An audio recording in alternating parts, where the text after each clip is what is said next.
So let's take a look at another original movie and its remake. But first, when it comes to remakes, a reasonable question to ask is, why make one? Well, from a business point of view, it probably usually goes something like, well, here we have this formula that's proven successful in a different region or era. Let's just update that with a fancy Hollywood budget and shove it down the people's throat. But hey, that's business, you know, it's all about that cash money.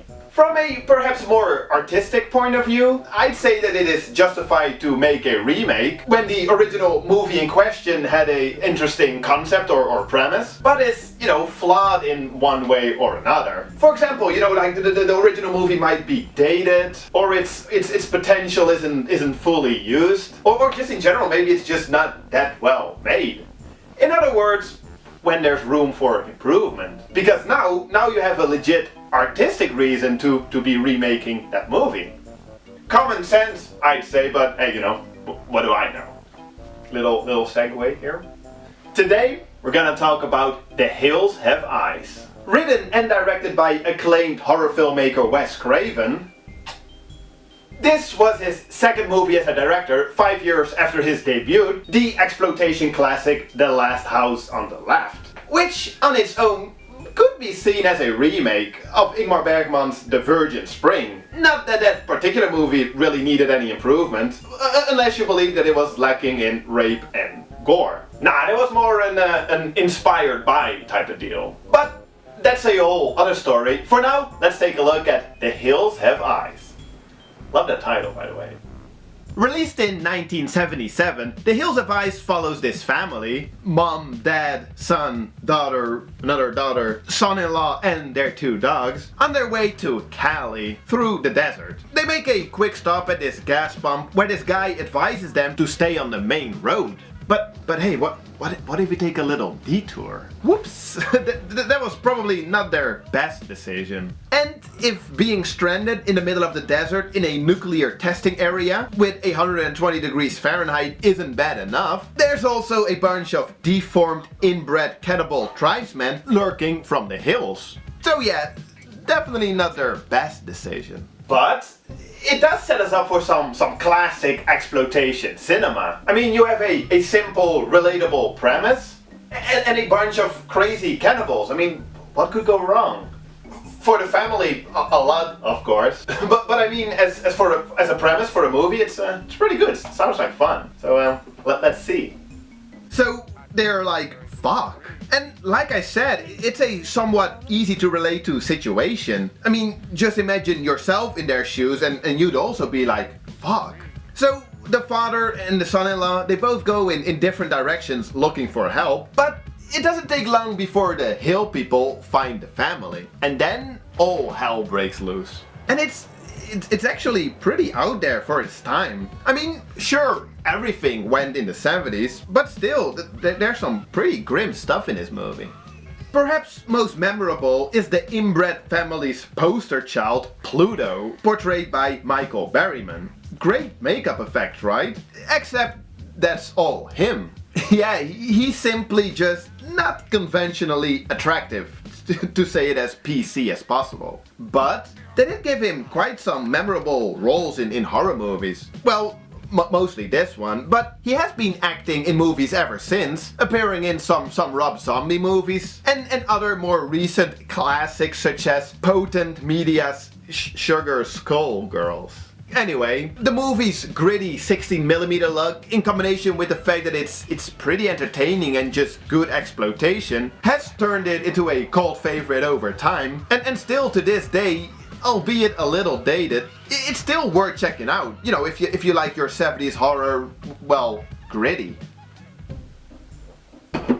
The movie proved to be, you know, somewhat of a moderate success. And, well, Wes Craven would go on to change the face of horror several times with classics like A Nightmare on Elm Street and Scream. And say what you want about Scream, I mean, I know there's a lot of people out there that also don't care for it, but you simply can't deny its cultural impact and influence on the horror landscape of the late 90s. I personally love that movie. I love Scream. But, you know, that's a whole other story for perhaps a whole other time. Wes Wes Craven did also direct a sequel, 1984's The Hills Have Eyes 2, appropriate title, but I haven't seen that one. From what I understand though, I'm not really missing out on much, with even Wes Craven himself disowning the movie.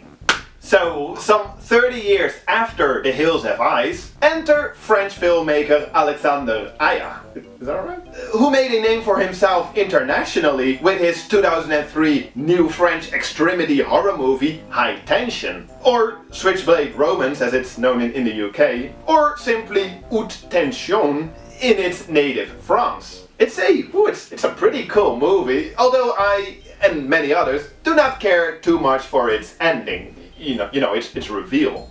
Wes Craven saw the movie, he loved it, and well, in the wake of the new horror remake boom ignited by Platinum Doom's The Texas Chainsaw Massacre, he figured that Alexandre Aja would be the perfect candidate to write and direct a remake of his very own The Hills Have Eyes, with Craven himself serving as producer. And well, I do always love seeing that, you know, when a remake has the blessing of its original creators. So, sounds good, let's take a look. Let there be no mistake, this is a remake in every sense of the term. We follow the same family with the exact same names, even down to the dogs. Again, they're driving through the desert, although this time not towards LA, but San Diego. It's a big difference. Plus, the gas pump guy, he is way more of an asshole, deliberately sending them in the wrong direction. Whoops! And well, from here on out, you can probably figure out what's going to happen. And, well, let me just get this out of the way. This movie right here, it might be one of those remakes that I actually prefer over the original. Like I sort of mentioned earlier already, Wes Craven's original version, it might feel a little dated. What they did with the remake is basically just take the idea of the original and turn it into everything you'd expect from a modern day exploitation movie. I mean, it has a simple premise, it has good pacing, a lot of gore, and in general just a lot of fun. Starting with the opening scene, booyah! I mean, that's just badass. It's cool. The effects are done by K&B, so you know you're in for some good stuff. The biggest difference, or maybe more so addition, is that towards the end of the movie, the son-in-law discovers this whole deserted town, which served as a nuclear testing facility. And it was a great move to add this in, as the stuff that goes down here is just, it's just so over the top and fun. Good stuff indeed. But besides that, it's really just a quite close remake, with even some of the exact same dialogue. You know how Freud would have interpreted your obsession with rattlesnakes, Mom? You know what Freud would say about your obsession with rattlesnakes, Ma? The inbred family is a little more over the top, you know, like makeup wise, and they're cool, but you just simply can't beat Michael Berryman's natural beauty, if you will. Besides that, there's not even that much more I can really say about this remake. Alexandre Aja, in my opinion, did a great job at recreating the original. It's basically just an updated, more modernized version of the original 77 version, but an update that is very much welcomed. This remake is just a lot of fun. And you know, some might disagree, saying that the original Wes Craven version is fine as it is. And, you know, I wouldn't argue that it is, for some people. It's just, you know, the difference between this situation and, for example, Let the Right One In, movie we talked about in the previous original versus remake video, is that the original The Hills Have Eyes never pretended to be anything even remotely close to high art. It was just a cheaply made exploitation movie. And I feel like the crew working on the remake, they respect that. I feel like they just respect the movie for what it is and the place it has in horror history. And then went on and made the remake as some sort of homage to the original, but for a modern audience that perhaps likes even more gore and action and just a somewhat better pacing. And in that regard, I think they succeeded quite well. But what do you guys think? Have you seen both versions? Do you prefer one or another? Let me know. I know that there is also a sequel to the remake, or a remake of the sequel to the original. Regardless, I haven't seen it, and from what I understand, it's not as good as the original remake. Anyway, it's getting confusing. Let's wrap it up. Well, I guess we already kind of did. Thanks for watching. I hope you guys enjoyed this video. Let me know, and I'll see you guys next time. Cheers.